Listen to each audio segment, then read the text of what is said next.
So let's talk about everything in the universe. I like to start with that, with the sort of broad scale. There's chocolate, there's people, there's cats. One of the things that there are in this universe is ways for devices to communicate. And that's really what I want to focus on today.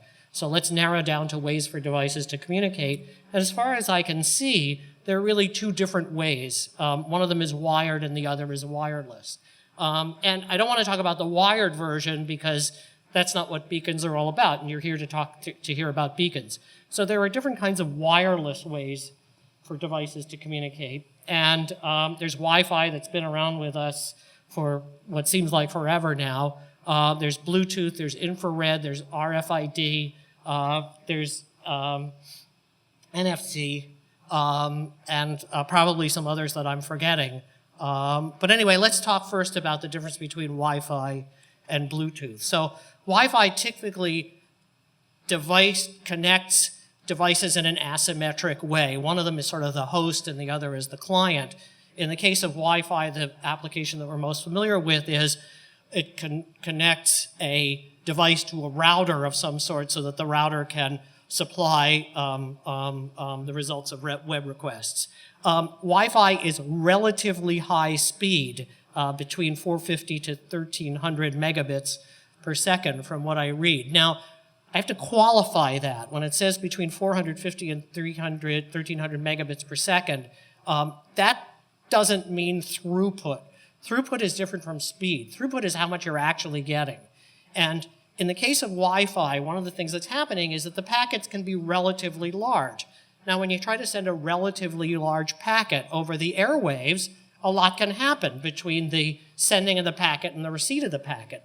So a lot of those packets, because they're large, can, a little bit here and there can be damaged. And when it gets to the receiver, it's not received completely faithfully. So the receiver has to say, retransmit. Okay, well, if you retransmit every packet, then that doubles the amount of time that it takes to send packets.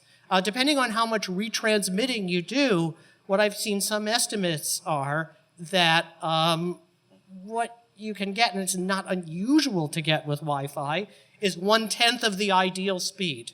I'm not trying to downplay Wi-Fi's speed. Wi-Fi is definitely faster than Bluetooth, but the advertised rates of Wi-Fi are not what you normally see in the literature. Wi-Fi is relatively high power consumption, but also relatively long range. I can be at the supermarket and be picking up my optimum Wi-Fi signal from 100 meters away, or something close to that. Of course, those things always stop working on me after a couple months, but that's a different story.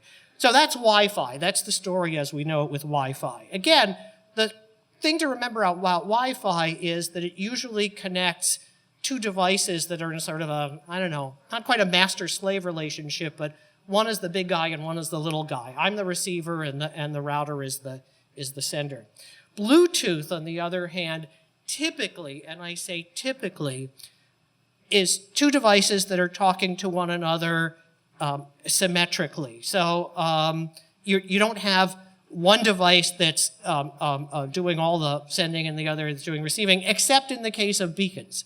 But again, it's not the same kind of asymmetric relationship that you see with Wi-Fi. Bluetooth is relatively low speed, although it's getting faster and faster, 25 megabits per second.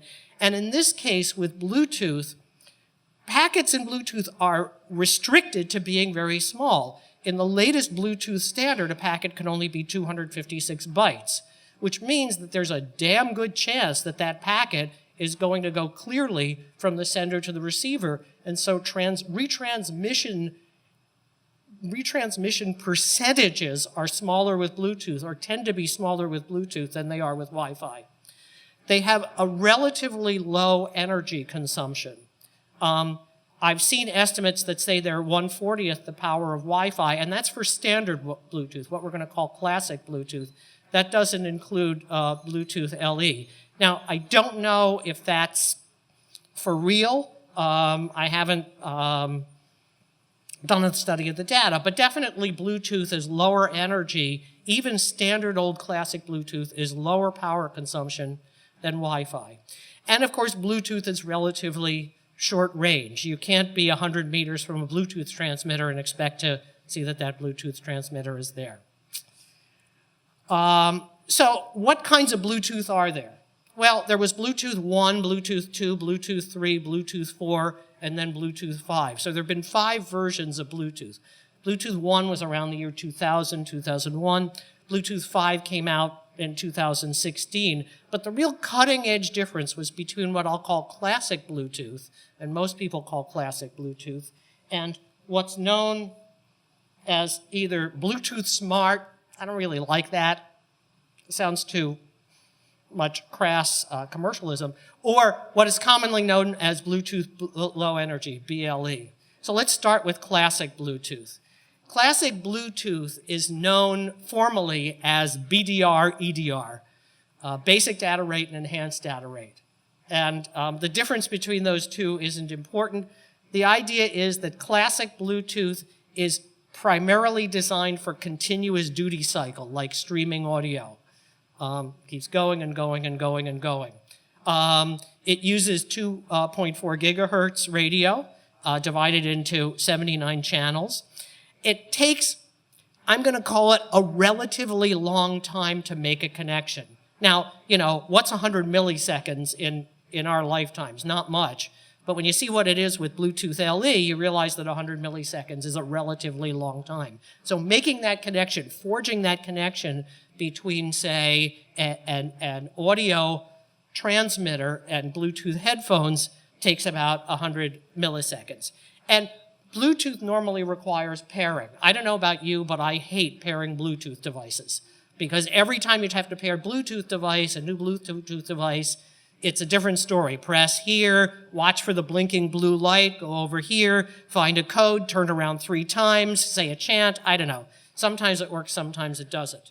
But anyway, that's classic Bluetooth. Now, with Bluetooth 4 standard, they have Bluetooth, classic Bluetooth in the Bluetooth 4 standard, but they also added something called Bluetooth Low Energy.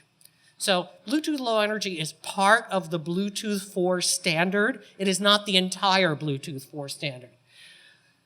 Primary thing to remember about Bluetooth Low Energy is that it was devised, it was created for intermittent duty cycle. Instead of streaming audio, which Bluetooth Classic was created for, Bluetooth Low Energy was created for signal, sleep, signal, sleep, signal, sleep, signal, sleep. And each of those packets, traditionally, in the beginning it was 31 bytes. Now it's all the way up to 256 bytes. But those packets have to be really, really, really small. And and typically, in Bluetooth Low Energy, those packets are separated from one another for a period of time during which the device sleeps. Hey, what do you think about sleep? I don't know what you think about sleep, but I love it. I didn't get enough of it last night. I had to come from Jersey for this conference.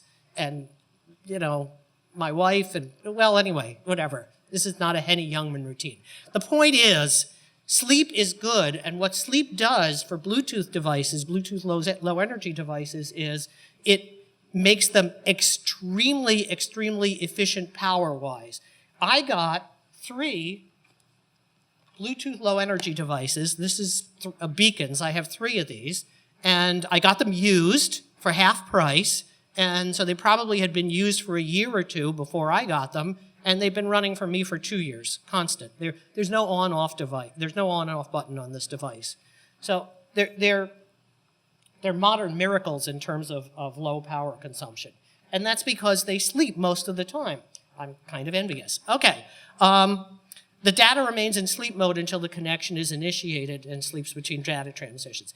Connect time is only typically a few milliseconds, and it doesn't require pairing. Now, that's really important because you want somebody to be able to walk into a store and you want their phone to be able to sense that that Bluetooth device is there and transmitting some information without having to say, hey, Joe, pair your device with this advertising beacon, right? We want to advertise something to you. We want to send you a coupon, and we want for you to use that coupon to buy one of our products. Will you please pair your device with our beacon so that we can do that? No. Beacons aren't meant to do that. Your device is meant to connect with the beacon without any pairing. So that's part of the Bluetooth low energy standard. Long battery life, another important bullet there. I'm going out of order in the bullets. I hope you don't mind. Bluetooth low energy is separate from classic Bluetooth, which means that if a device can do BLE, Bluetooth low energy, that does not automatically mean that it can do classic Bluetooth and vice versa. They're really two different standards, all bundled together in the Bluetooth 4 pair of standards. Now, there are many devices that can do both. That's not to say that you can't create a device that does BLE and classic Bluetooth. It's just that if a device can do BLE, that doesn't automatically mean that it can do classic Bluetooth or vice versa. Okay, so you've got this standard called BLE, and now I'm realizing that as I get closer to the microphone, I hear more of myself. Everybody can hear me, right? Okay, and if I move back, is this better or is this better? Okay, all right.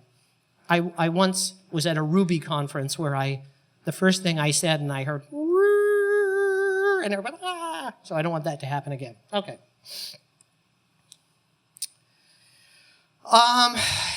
If you want to dig deep into the Bluetooth low energy standard, you have to realize that you're going to see something over and over again called GATT, and this is the Generic Attribute Profile. Yes, Generic Attribute Profile's acronym is GATT, and GATT is a way that one device knows what another device is talking about. So the receiver receives data from the sender, and the first thing that it receives is what's called a UUID, a universal identifier, or at least a piece of one, and that tells the receiving device what kind of data is this. And in the GATT standard, the data comes in the form of profiles, which have services, which have characteristics, which have attributes. And at this point, I'm going to check the time. Okay. A profile is a collection of characteristics. For instance, the health device profile has several services. You can read the slide. I don't want to run out of time. Fortunately, we don't have to worry about too much about GATT when we're talking about beacons. Now, on to beacons. There are, as far as I'm concerned, in the world, two kinds of BLE-enabled devices, and I make this distinction only for the purpose of this talk. There are two-way BLE devices, like your phone. If you have a phone that's recent in any way, shape, or form, it can do Bluetooth low energy. Automotive components, medical equipment, they go back and forth. A beacon, like the kind that I have here, the kind that I showed you before, comes in many colors, is a beacon because it's a dedicated Bluetooth low energy device and it's transmit only. Can you see the print on the bottom? It is, think of it as a modern equivalent of an old lighthouse.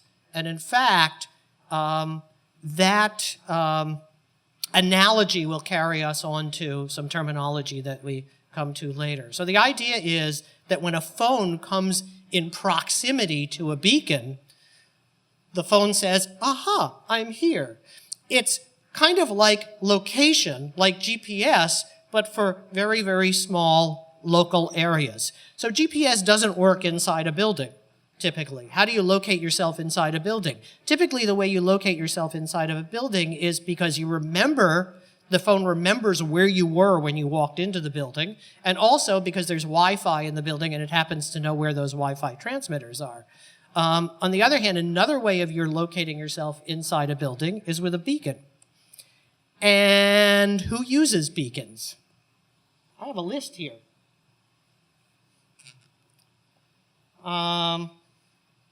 Guggenheim Museum uses beacons. Both the London airports use it. Bag tracking in Singapore. If you're, apparently, I've never been to the Singapore airport, But if you're in the Singapore airport, one of the things that can happen is you can know at any moment where your bags are because they stick a little Bluetooth beacon on it, and it tells you, it can report, hey, I just reached the cargo bay, and so on and so forth. I hear that Target stores have beacons in them, but I've never seen one. Oh, here's my favorite application. Smart ice cubes. First of all, I don't like an ice cube that's a smart aleck. What does a smart ice cube do? It signals to the bartender when your drink is low. Not bad, huh? Okay. All right. It's the modern world, so we're entitled to modern conveniences. I have a list of beacon use cases here, and I definitely do not want to read them to you. So I'm going to be quiet for a second while you take a look at them and see if you have any thoughts about them. And I'm going to warn you that this is not the last page of them.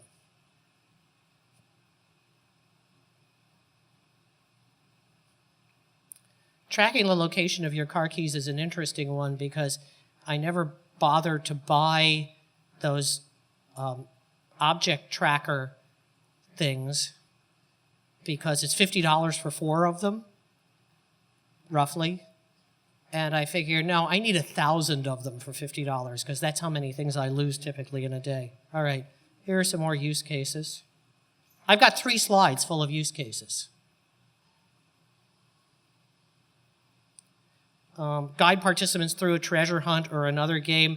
There's an app called Low Quiz that does that pretty well and is used by many companies. Unlock your car or house. Silence everybody's phone when they're in the conference room. Okay.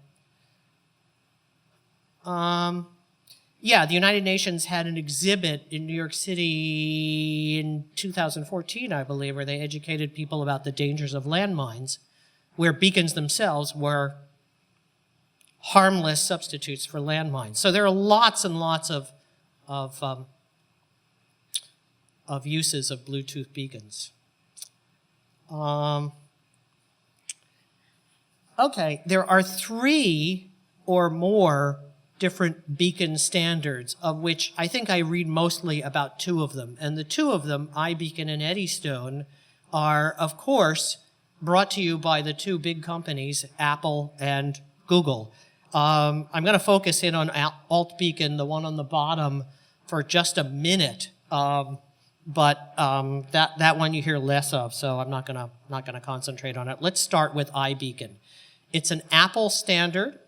It transmits a 128-bit UUID. Now, UUID is Universally Unique Identifier. That's an international standard of 128 bits, and it's not beacons only. It's used to identify all kinds of things.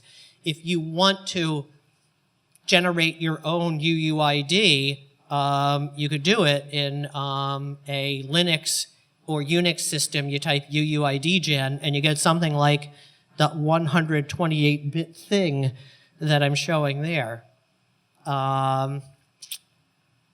UUID comes in 5 parts, and each part has its own particular significance. But for beacons, a UUID is typically used to identify a particular company that manufactured the beacon. Now, if you notice, everything that I'm saying in this talk, every sentence that I'm saying in this talk has the word typically in it. Because one of the rules about these new-ish standards like beacons is there's an exception to every rule. So whenever I say something, this is what's going on, I try to preface it with the word typically so you know that there are bound to be exceptions. Okay, but an iBeacon identifies the company that made it by 128 bit UUID, or when you get one of these beacons, you can change it to your own company's UUID, and that's normal to do. In order to talk about a particular set of beacons, there's another number that a beacon transmits called a major number, and that's 16 bits. And then to narrow down to one specific beacon, each iBeacon has a its own 16-bit number called a minor number. And of course, that doesn't have to be unique across majors. It just has to be unique within a major. So a particular company, XYZ company, Burd Consulting, has its own UUID. A set of beacons within that company is identified by a major number, and that set can be anything that I want to cluster as a group of beacons, and a minor number is going to be a particular beacon. An iBeacon is also going to say, here's how much power I'm using at 0 meters. And by comparing the amount of power that I say that I transmitted with the amount of power that you perceive you received, which is called an RSSI number, you can calculate roughly, the receiver can calculate roughly how far it is from the beacon. Now, I do mean roughly. How much power you actually receive as the receiver depends on a lot of things, including the weather, the moon cycle, the blood type of the people walking by, whatever. All kinds of variables there. But it's used to measure rough distances. And if you have 3 beacons and you measure your relative distance among them, then you can do some triangulation. Is my here person here? Here? Yes, Stephen in the back. Steve, is that how you pronounce it? Steve.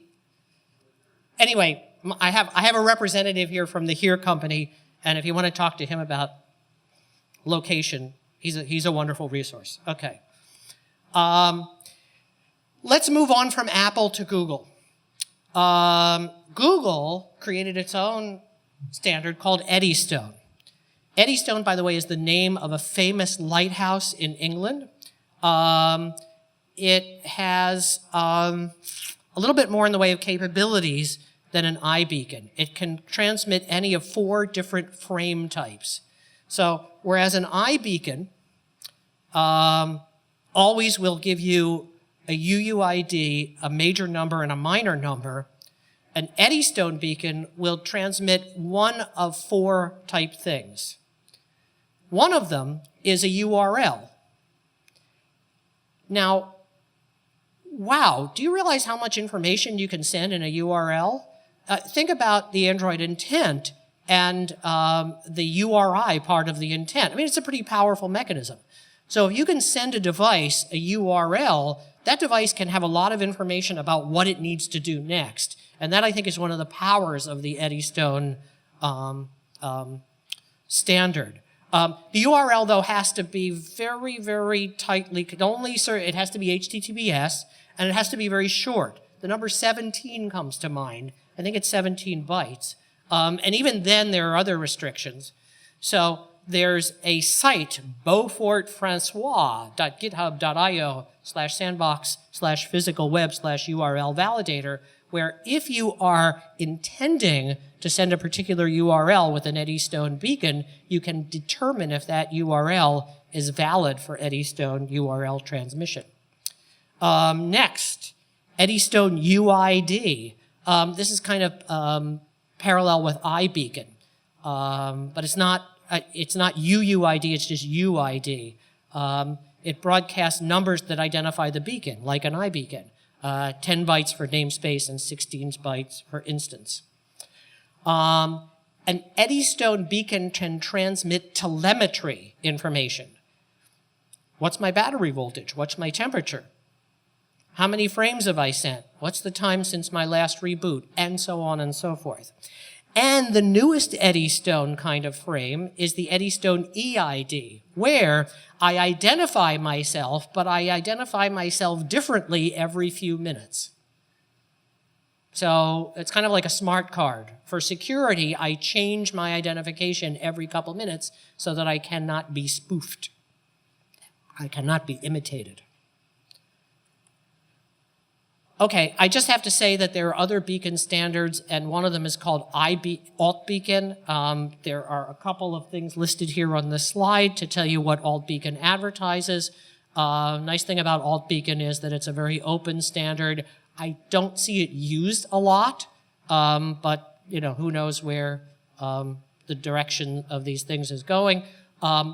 I have to mention it because I do see it in some places, whereas there are other standards, Joe's Beacon standard that you just don't see anywhere, but Alt Beacon you do see it is supported by a number of different platforms. Now, speaking of platforms, first of all, I don't have time to do a demo, and in this environment with all these geeks, with all these electronics here, I include myself among them, a demo with anything electronic is probably not going to work if it's wireless. So you'll excuse me if I save the demo until either after if I have a few minutes or never. And it says at the bottom of the slide, beware the law of demos, which means it probably wasn't going to work anyway, so don't worry about that. I do want to show you some code. And now, there are a couple of different approaches for writing code for beacons. One of them is if you really want to get down and dirty and deal with GATT services, you take a Bluetooth Low Energy SDK created by Google or created by Apple, and you write your code from scratch. And this is problematic in a number of ways. First of all, these SDKs tend to be pretty complicated. Second, there tend to be a lot of them. For instance, from the last I counted, Google had about 3 different Bluetooth SDKs, and they weren't quite all compatible with one another. And I don't want to say that they were buggy or anything like that, but there were difficulties with them. But more importantly, when you're programming for beacons, you don't need all that fine control. Basically, beacons do some pretty simple things. They either do Estimote or they either do Eddystone or iBeacon, and you can pretty much count on one of those two, or maybe Alt Beacon, and you can just leverage all the standardization that's in those packages so that you can write pretty much boilerplate code with somebody else having written all the details. So there's a company called Estimote. It makes the beacons that I've been holding up here. It is as good an SDK, a high-level SDK as any, and I just want to show you some code to show you how these beacons are programmed. What I'm going to show you is deceivingly simple. That is to say, I'm going to show you the very tip of the iceberg of these SDKs. There's a lot more detail in here that I'm not showing you, and you probably, it's 5:30-ish, 6:30-ish, you probably don't want to see it. I hope you don't want to see it. I don't want to show it to you. Okay, here we go. So the first thing, in your Android app, of course, you have to include a dependency, and the dependency is going to be com.estimote:/SDK, whatever the latest of that is, or whichever version of it you want to use.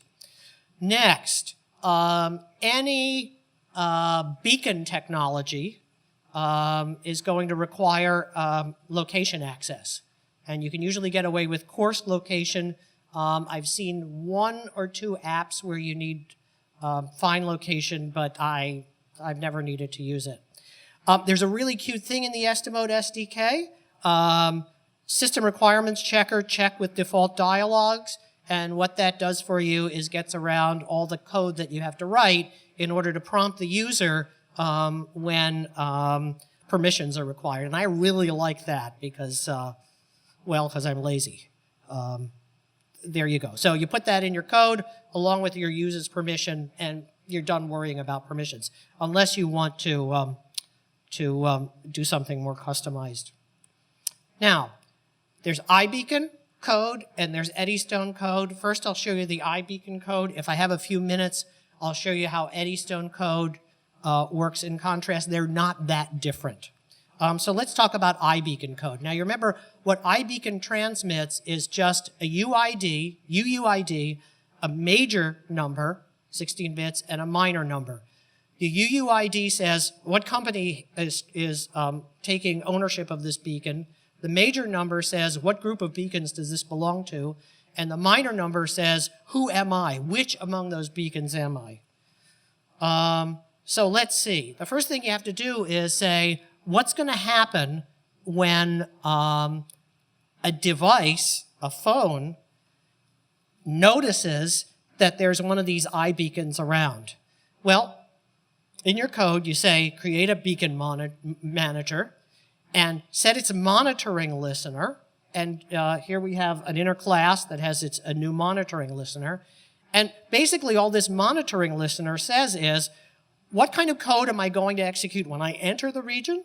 And what kind of code am I going to execute when I exit the region? When you enter the region, I don't know, show the user a coupon, invite the user to dinner, whatever you want to do. But you bake that into your app. And when you exit the region, which you don't need to do, you don't need to specify, but you might want to specify when you exit the region what in particular to do. And I have asked the user for feedback, meaning, did you enjoy the experience of being near this beacon? I don't know. Use your imagination. Any code that you want can go there in place of the comments.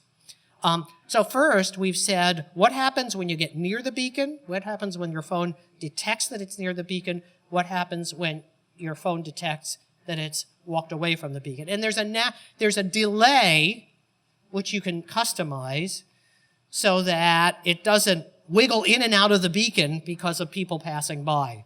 So I have to be away from the beacon for 30 seconds, for example, before it'll say, yes, I've exited the beacon. I can finally show the exit message.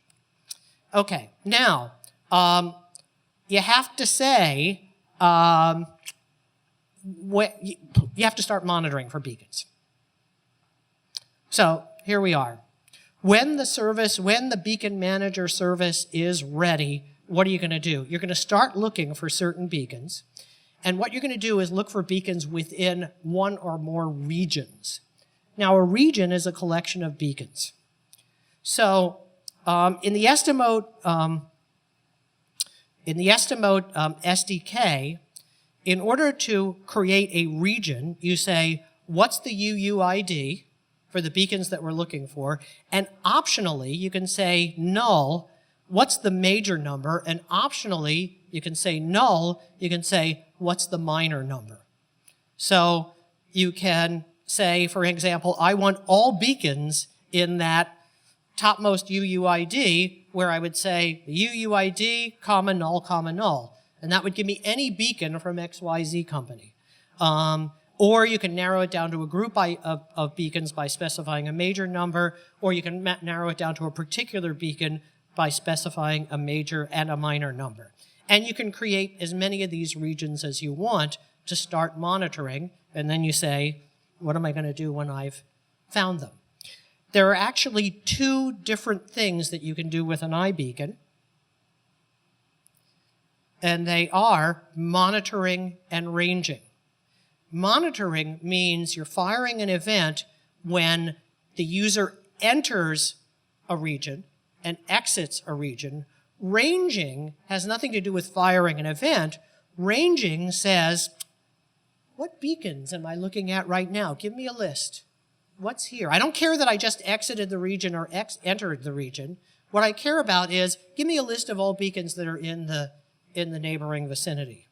The crucial difference between monitoring and ranging, and you can probably finagle this if you needed to, is monitoring can launch an app if it's not already running. Ranging works only when an app is front and center, resumed. So here are some of my favorite beacon manager methods, and I see that I have 5 minutes at most. You can start monitoring, you can start ranging, you can connect, you can disconnect, you can stop anything that you do. You can also do the same with Eddystone. I'm just going to show you the code for Eddystone because it's so similar. Here's code for Eddystone. So again, we create a beacon manager, we set a listener for the beacon manager, and now in this case, just for an example, what I'm doing is I'm taking a look at the list of Eddystones that I saw, the list of beacons that I saw in the neighboring vicinity, and I'm saying for each of them, if it happened to be transmitting a URL frame, do something with that URL frame, like open the website. Oh, good.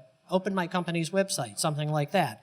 In this example, simple example, all I'm doing is just appending the URL to a buffer and displaying it in and a text field. Nothing fancy, but just to show you what's going on. And just as I have to forge a connection to begin Eddystone discovery, iBeacon monitoring or ranging, I have to forge a connection to start Eddystone discovery. Okay. Again, on this slide, what I want to emphasize is TX power and RSSI. TX power, and this is something that's crucial to beacon technology, TX power is the transmission power of the beacon. That's something that the beacon advertises. The beacon says, here's how much power I'm normally transmitting at, and this is adjustable. This can be calibrated, configured with an individual beacon. And RSSI is something that the receiver says it's received signal strength indicator. It's, hey, what power did I actually perceive? So again, the receiver says, what RSSI do I receive, do I transmit, and how can I compare that with the TX power that the beacon advertises that it has? And then I use my old favorite inverse square law to say, well, how far must I be from the beacon? So that's a crucial bit of technology. A friend of mine said you must mention that there's something called Flutter Blue, and that it's an extremely powerful cross-platform Bluetooth SDK, and Barry, you better mention it or else I'm not going to speak to you again, and I'm going to watch you and make sure. I'm not at the Droidcon conference, but I'm going to find out if you didn't mention it. So darn it, there it is. Don't forget about Flutter Blue. If you are inclined to do Flutter, and I'm certainly inclined to do more with it than I've been doing, look into Flutter Blue, because what he showed me of it looked nice. We're going to skip all the demos because it's late and we're hungry and we want to party, but I want to thank you. And don't forget, I am Barry Burd, barry@burd.org, and you can always get a copy of these slides. Thank you, thank you, thank you.